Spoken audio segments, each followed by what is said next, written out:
All right, you guys, so here we have the finals at the French Guiana Future Series against Camilo Borst from Germany.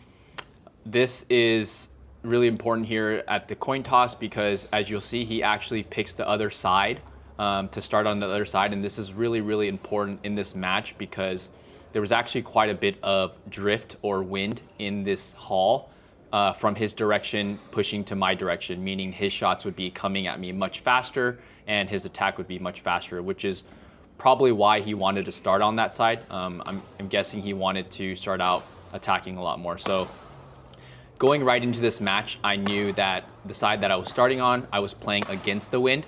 And so I needed to basically hit a lot harder for my clears and my lifts to make sure that I was getting to the baseline. And then obviously I really needed to pay attention to his attack right from the beginning. So why don't we get started here at 0-0. All right, so here is 0-0, the start of the first game. Again, I knew right away that I'm playing against the wind, so that he was probably gonna come out attacking and that I really needed to focus on my defense here. As you can see here on the first point, he's already giving me a big smash, cross-court smash winner, which is fine. I think going into this first set, or I mean in this match in general, I'm a firm believer of the law of large numbers, which essentially means, you know, the more shots that I can get into a rally, the closer that I can get to achieve the expected outcome that I want. And in this case, it's basically getting Camilo to make errors or to make poor shot selection. And so in this first set, I really want to basically find depth in height in my clears, knowing that I can put a little bit extra juice on them to get them to that baseline. And even if they typically would be out, the wind would still keep them in. And there you see kind of an awkward outside corner serve that got me on an ace. And so kind of a little bit of a slow start, but it's fine because, again, you know, here again, he's playing with the wind and you see how the wind carried his clear out. And so I already know that he really wants to smash almost everything from the back, but as long as I'm hitting it far enough in the back and really focusing on the defense, it should be okay. And so here again, saving the attacking smash that he wants to win, and then there he is with an error. Here I am with a good serve, and so you can kind of see how my smashes aren't that effective because the wind is really slowing them down. There I give him a net and I basically follow in to brush him, to challenge him there. But again, I know that I don't want to play too much attack on this side because it can be taxing as far as energy wise, just because the wind is just going to be slowing everything out. There you see him with a little bit of a service deception from the forehand, where he drops his entire shoulder and then plays it to my backhand. But that actually is something that I noticed right away that he loves to do, and it opens up his forehand back right away, and you'll see that a little bit more later. There, a little bit of hesitation from me. Again, the wind was quite heavy in this haul, and it just made kind of judgment on that back line pretty difficult in general. Here we go again, right off the service return. I'm trying to move him back and forth, right? There, the shuttle was a little bit behind me, which kind of caused me to have the error on the smash. Again, that wind was just carrying the shuttle sometimes a little bit behind me and making me a little bit later than I would normally expect the shuttle to be. There on his recovery shot, you see how it was just a little bit high, and so I was able to bring it down, and then when he was low on the net, I came in and held him a little bit with a little bit of deception, and then just gave him a straight net again as he was backing up. Bad service there, just a little bit too high, and he was able to get a winner right off the serve right there.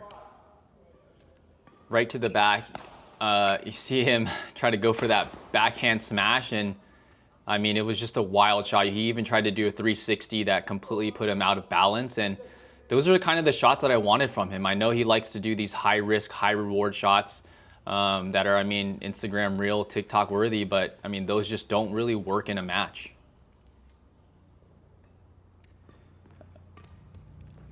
There I went for the re-net, just a little bit too tight.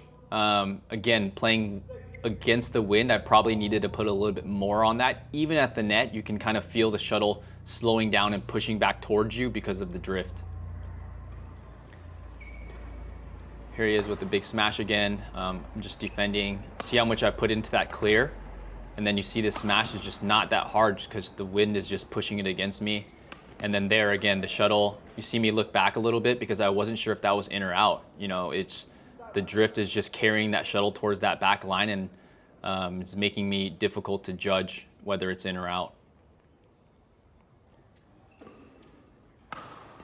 So there I again, just trying to move him back and forth with the defense. So one lift, one block, one lift, one block. Again, just couldn't tell if that was in or out. You know, he was able to get it to the baseline again, and kind of a late judgment by me, and got myself in trouble there. So here again, starting with the lift, stick smash. Again, just really trying to prolong the rallies, and there he is with a big straight smash. You know, it was difficult for me to defend again because of the drift. At this point, I'm okay with it because a lot of these big winners that he's hitting, it's going to be very difficult for him to hit these throughout the entire match, especially when he changes sides later, and I'm on the fast side and I will be attacking him. So here in this first set, I know it's just key to kind of keep holding and basically defend a lot of those big high risk, high reward winners that he wants to go for. Wasn't ready on that serve there, so we're just going to reserve.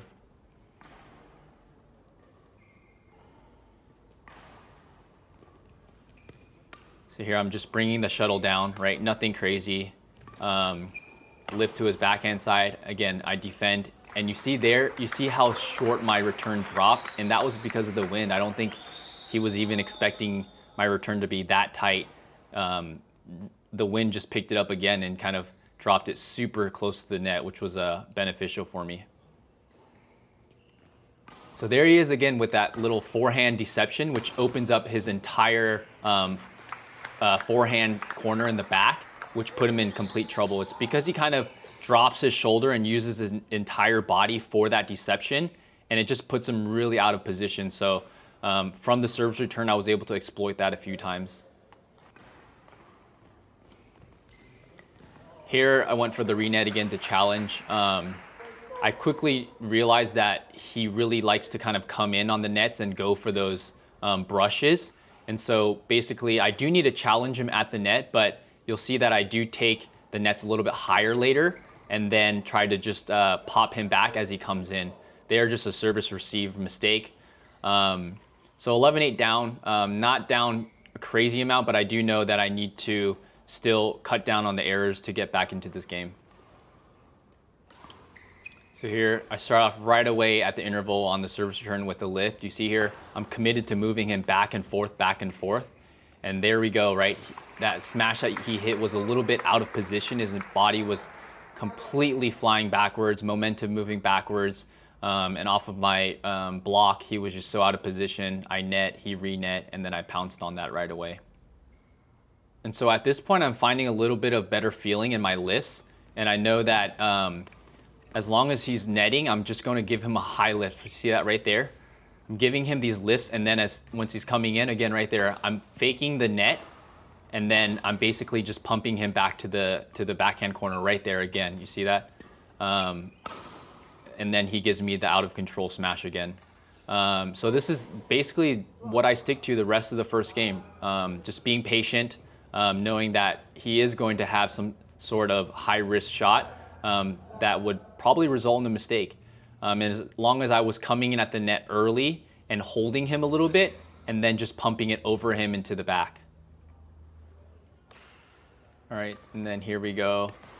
Again, keeping the shuttle down and then lifting to his backhand corner, front, back, right, front, back. Again, lift, block, lift, block. There he is with the little fake shot. I think that was an out. Yep, it was out again. And so you see he tried to go for, again, one of those trick shots that is extremely high risk, high reward, and I'm completely okay with that. All right, again, here we go, right off the net. I lift and he clears, and you see how much the wind carried that one out. Starting to get a little bit frustrated again. I'm finding good depth in my lifts. I think they're all probably a few inches from the baseline, which is now making it very difficult for him to force the attack. Service return mistake. Again, getting some momentum here. At this point, he's making errors. I'm playing good defense, and it's probably time to speed up a little bit with some attack, which I do here. You see here with the straight smash. And you see how I come in again early at that net and just kind of disguise a net, but then I pump him back to his backhand corner. That little hold at the net kind of forces him to take a half step in because he wants to go for the brush. But as soon as he does that, that's basically the time where I flick it back to the backhand corner.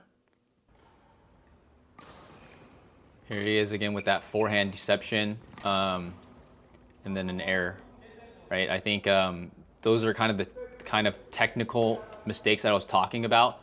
On that net shot, you see how he's trying to cut it in instead of taking it on a reverse net, which was probably the right stroke that he should have hit. Here I am with the backhand recovery to the center with just good angle, right? I didn't do too much there, but I had good angle and it kind of forced him to re-lift. And then I went with the straight smash to his forehand side.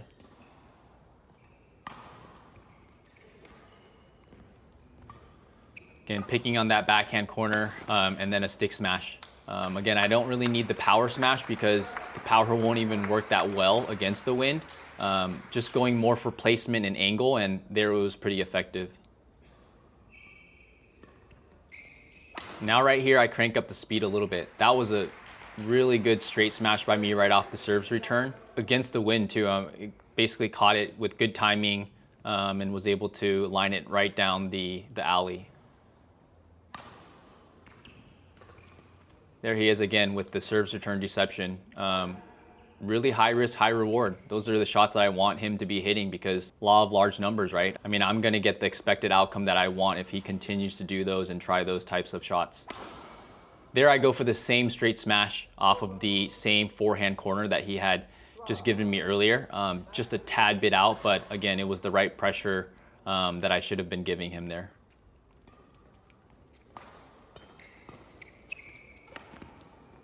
Here I am just bringing it down. Nothing crazy, and there he is with another error. Again, just really trying to make the rallies long, force him to hit the winners on me. There again with another stick smash off of a short-ish lift, I would say. And that's the end of the first game. Now start of the second game, I'm obviously playing with the wind now, and you'll see I'm gonna attack right away. So you see that smash right there? You see how much the wind picked it up? I mean, he had no chance on that. It was just so fast because the wind picked it up, and now I'm playing with the drift.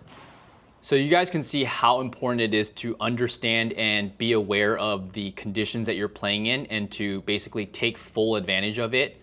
Again, starting the second set, he's now playing against the wind, and that lift by me was pretty baseline. I mean, he's probably having some difficulty judging the baseline like I did earlier with the wind, pushing it a little bit further than he would like. There he is with the lucky bounce off of the smash. Nothing I could do there.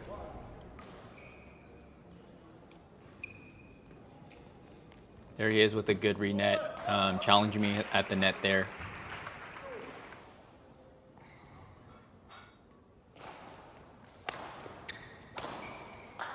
Just a poor lift by me. I think I was a little bit hesitant and a little bit reserved on my lift because I knew that the wind might carry it out, which is why I ended up hitting it really short. Better lift there. I went for a big smash, completely shanked it. But there he is challenging me at the net as well. And so there I'm showing him that I'm ready to play at the net, and I continue to challenge him because a lot of the re-nets that he's going for are good high risk, high reward shots like I was talking about earlier, and I know he wants to take those. Here with the high lift, he's just bringing it down.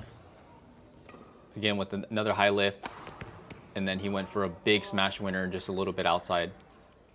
It's a little bit more difficult to play defense from the side that I'm playing on. Although the smashes are slowed down, his smashes are a little bit slower because of the wind. It's also hard for me to make these quality lifts because the wind might carry it out. There I am with a big smash that could have been a winner. You saw how much speed there was just because of the wind, but clipped the net. There he is again with that backhand smash that he likes to use. It's just not going to work because I was already aware and I know he's going to try it very often, and just puts him really out of position. And I just kind of took a half step in and blocked it down, and he wasn't able to even turn around to get that back.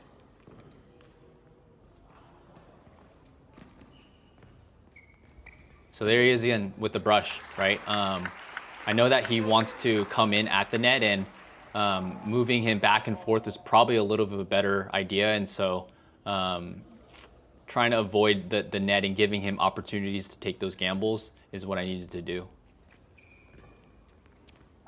Continuing with the attack. And then there, I take it early. He re-nets, and I just kind of give him some pressure at the body. Continuing with attack, right again, right there. His lift was a little bit flat. I wouldn't say it wasn't too deep. It wasn't that short, but again, from my side, it was just very confident with the wind that I was going to be able to hit some quality smashes.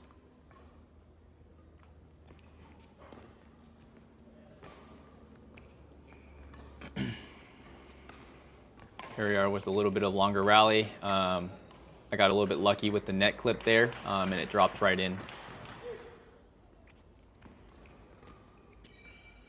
There I am with the lift. I was able to get a good straight smash and follow in for the winner. Here he is with the flick serve. I go with the straight smash, and then I went for a reverse drop there that just clipped the net. So actually I'm making quite a bit of unforced errors here, which is not ideal here, and it's keeping the match pretty close, even though I wanted to really just come out attacking and pull on for a lead. There I am with a good smash, and then I push to the forehand corner, which just is a little bit out of his reach. Attacking right off of the service right there. Here we are again after changing some shuttles. Outside corner serve, controlling the net, and then I go for a cross net. I was early on that one, so he's been expecting a re-net right to him, but that one I was early on, so I was able to cross net it. And here they're gonna mop off again because it was hot. It was actually quite humid there, so we were both sweating a ton, and the court got quite slippery at some points as well also. Here he starts off again. Terrible lift on my part after his net. Again, I'm hesitant on the lifts because I don't want them to go out, and there you could see it was not only short, but it was also low and just easily such a good position for him to smash. And again, right there, terrible lift again. Somehow, I don't know how I got that back with that defensive shot, and then I actually had a chance to win the point there, but clip the net on that smash. Here we are playing some net exchange, get him in the forehand corner, and then I give him a reverse drop right there. I'd been giving him a ton of smashes up until this point, which was probably why he was standing pretty far back. And so mixing it up with a drop, while knowing that the opponent is expecting a smash, was really effective there. Again, another short lift, but was able to defend. There he is with a little bit of a trick shot. Again, with another trick shot. Get into a little bit of a drive. I take the net early right there, which was the right shot to make, but again, just a little bit into the net. Didn't need to hit it as tight as I did right there. Here's with the flick serve. I go for a clear, and then a straight smash following in. There I'm super early on the re-net, right? And then he gets me on a good follow after the smash.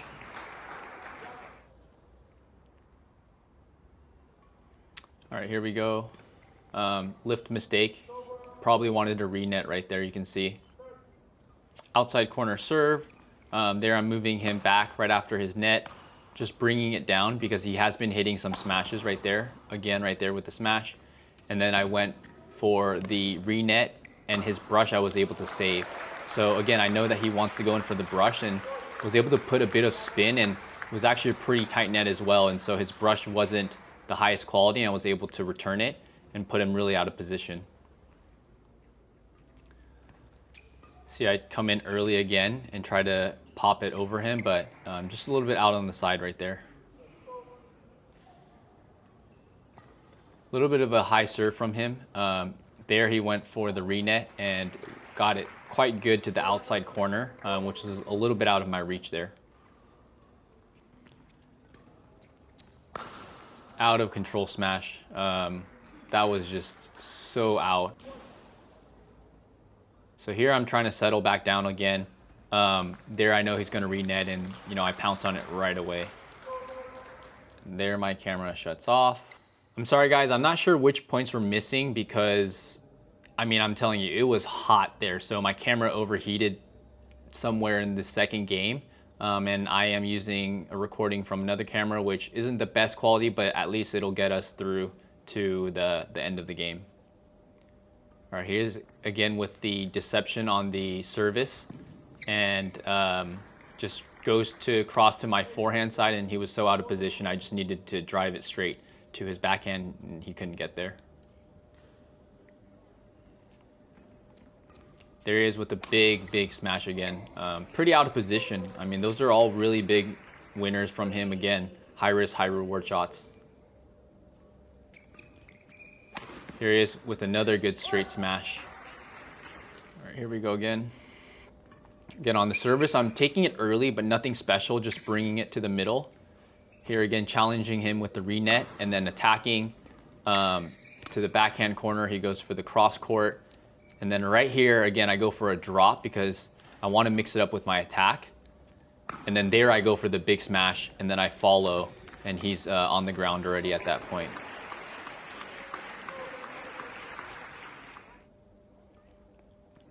Here is a little bit of a deception. Nice shot, recovery shot to bring it down from him. I go at the body. There he is again with a little bit of deception from the forehand side, and so quite fancy, and it just was a little bit short, and the motion was a little bit big and quite easy for me to read, and I put it away with a cross smash.